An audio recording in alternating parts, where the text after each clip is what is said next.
Buenos días, ¿sabes el día que es hoy?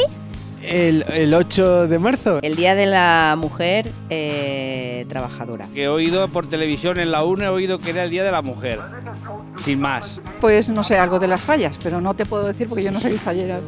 ¿Crees que en el mundo laboral sigue existiendo las desigualdades? Bueno, yo creo que en algunos sitios sí. Estadísticamente muchas mujeres hacen el mismo trabajo y les pagan menos. Sí, els caps normalment són homes i les dones que són caps tenen problemes quan tenen fills perquè les degraden i cobren menys.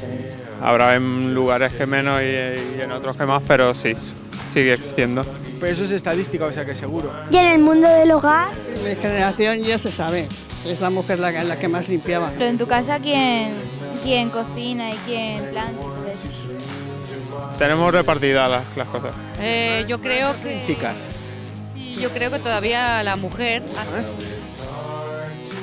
Ella. Ahí hemos llegado. Él no hace nada.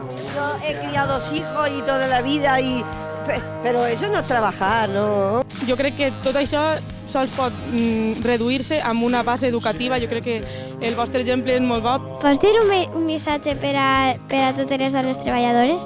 Que espabilen a sus maridos o a sus novios. Que no se contenten con que ya hará lo que pueda. Pues que si se quieren venir a la manifestación, pues de aquí salimos a las 7. Que es un día para celebrar porque aún queda mucho que hacer. La victòria no existeix si no escrivim la història. Les dones som el present, el passat i el futur. Visca la lluita.